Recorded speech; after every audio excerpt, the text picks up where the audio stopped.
Hey, hey, hey. It's Filter Free Friday, y'all.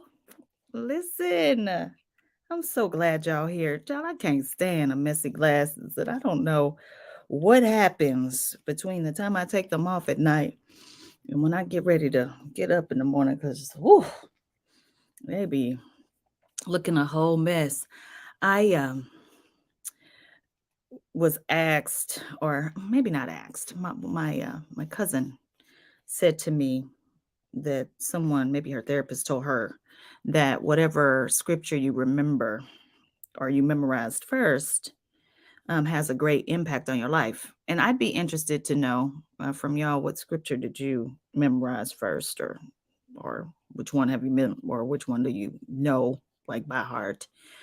But for me, the one I memorized first was actually on the wall of my Sunday school, um, and it said, I can do all things through Christ which strengthened me. And I remember it feeling like it was a rallying call to say what I now know Frederick Douglass said, which was one man and God a majority make. And so I think that's why sometimes I just be having these grandiose ideas of what is possible. And I know that it was important for my survival because I grew up in space where sometimes people would say things because, listen, people have an opinion about what your parents need to be like, what your living situation needs to be like, what kind of money you need to have, what your socio status should be in order to be successful in the world. And there are plenty of stats that say that agree with this, but then there are lots of exceptions to rules that, yes, prove the rule, but if you are one of those people who want to defy odds, you kind of got to look at yourself every day and say the equivalent of, I can do all things through Christ, which strengthens me. And that brings me to what I want to talk to y'all about today, which is some of the narratives that I've heard around our sibling, Brittany Griner's release. My cousin who mentioned the scripture also happens to be a college basketball official. And I remember when Khalid started to play basketball, he was like 4. And while he's only 5'10" now, when he was 4, he was a giant. And when you're a big kid, it doesn't take much for you to, when playing in sports situations, to harm someone else's children. He'd be going after the ball and knock somebody's little kid over, and these parents be all on the court yelling and screaming. There were a couple of times when I thought I was about to catch a case, because if it's one thing I don't play about, it's my child. And so the older he got, another thing that I thought was interesting was that parents were driving all over the country on weekends, sitting in gyms all day on Mother's Day. When I think about my cousin who's an official and some of the stories she tells me, you've got folks calling her names, you've got people in her face. I mean, and for what? Because these people are trying to live out their dreams, and I know I'm speaking in sweeping generalizations, through their children's athleticism. They have grandiose ideas of their children getting college scholarships, playing basketball at a higher level. Much of the nonsense that I've heard this week about Coach Sanders leaving his job, and whether you agree with it or disagree with it, it was like most people had this perspective that Black children playing these sports don't matter. It's the white children. Look, it's a higher level of attainment to go over there to Colorado and help those kids, because sports are just the end all be all. Now, here's where the hypocrisy comes in for me. Paul Whelan, who most people didn't even know this man's name, was captured for espionage by the Russians during President Donald John Trump's presidency. You want to know who ain't never said Paul Whelan's name until yesterday? President Donald John Trump. And while he's meeting with Vladimir Putin, seemingly all in bed with the Russians, President Donald John Trump released thousands of Taliban terrorists. Can anyone who is telling me that Brittany Griner was a bad trade tell me what we got for any of those thousands of Taliban terrorists that were released during President Donald John Trump's presidency? Now, I ain't gonna say nothing about the fact that even I ain't say Paul Whelan's name before today. But President Donald John Trump didn't say Paul Whelan's name either. And the man was captured during Donald Trump's presidency. Now, here's where the hypocrisy comes in for me. Here's the hypocrisy for me. I am Black and female, just like Brittany Griner. And I know what it looks like to need to be able to stand flat-footed and look at yourself in the mirror and say every day, every single day, I can, I will, I'm worthy, I am powerful. The criticism gonna roll off my back like a duck because, child, if you can't, people will have you believing that just your skin and your vagina is a reason for disqualification. So now, a WNBA star, we did this for a WNBA star. Mm, mm, interesting. While you doing everything you can to get your child to be able to perform at a higher level in athletics. When we spend far more money on athletic facilities than we do academic instruction. There's a district in this country that I know of personally right now that approved millions of dollars for a baseball stadium and would not approve at the board level the dollars necessary in order to fix the facilities in their high school,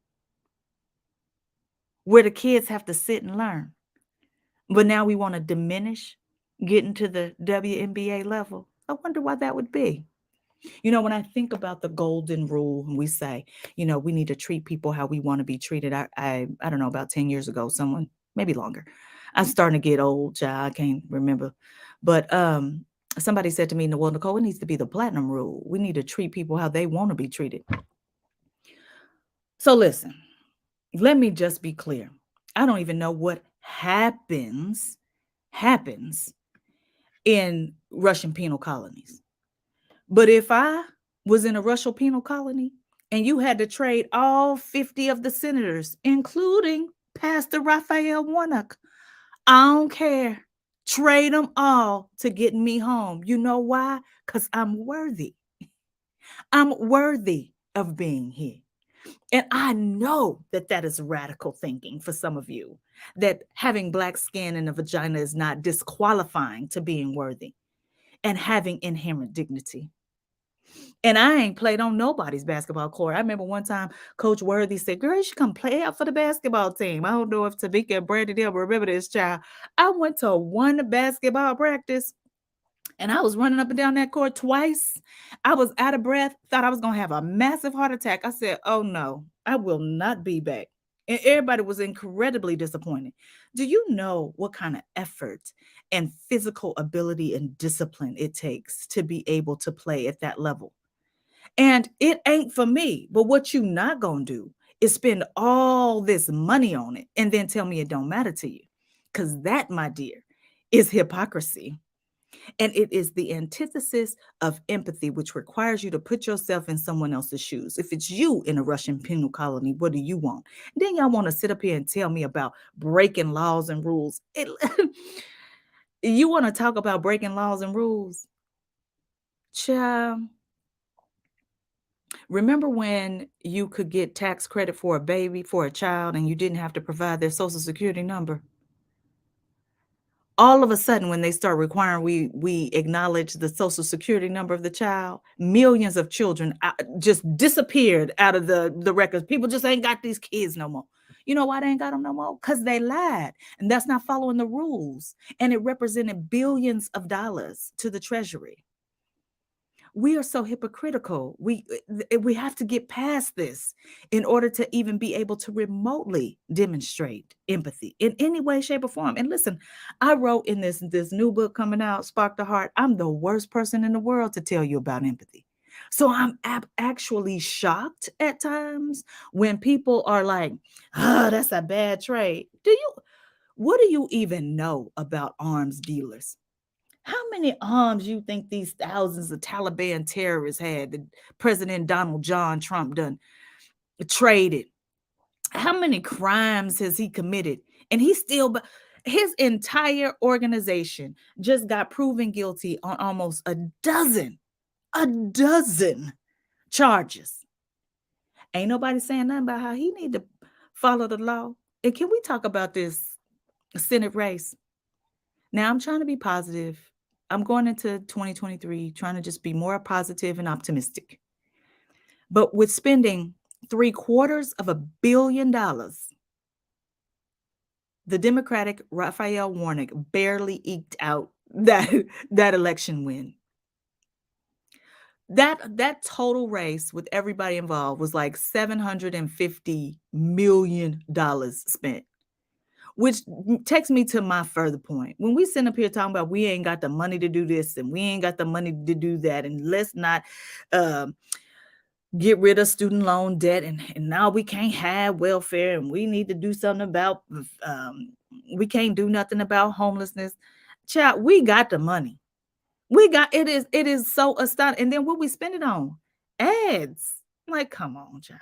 I ain't gonna tell you how to spend your money, but I'm gonna tell you, don't tell me you ain't got no money when you can spend $750 million. And I think sometimes part of the problem is people don't even understand the difference between million and billion. I could give you $1 for every second of your life, and you would have $1 million by the time you were 11 days old. You got to live to be almost 40 if I gave you $1 for every second of your life and you needed to live 1 billion seconds. You'd be almost 40. And people talk about millionaire and billionaire like it's the same. So when we start talking about the $12.8 trillion that have been stolen from HBCUs because the government don't follow its own formula for funding, don't tell me about you shouldn't break no law. Hypocritical at best, criminal at worst. Look at myself in the mirror all day today, too, telling myself I can do all things through Christ who strengthens me. And I don't know what Brittany Griner got to tell herself, because half this country is sitting here after they done their own kids. Wait, hold on. I almost forgot. How did I almost forget? Didn't Brett Favre steal $5 million from the state of Mississippi welfare program so he could pay for his daughter's volleyball court or something like that? You want to sit up here and try to diminish athletics when the athlete is black and female? Get out of here. Ain't gonna fly. Ain't gonna fly. Ain't gonna fly. Ain't gonna fly. And Brittany Griner would have never even been able having to go over to Russia if it wasn't for the fact that we were underpaying black female athletes here in this country and making excuses for it. Well, it's just not as entertaining.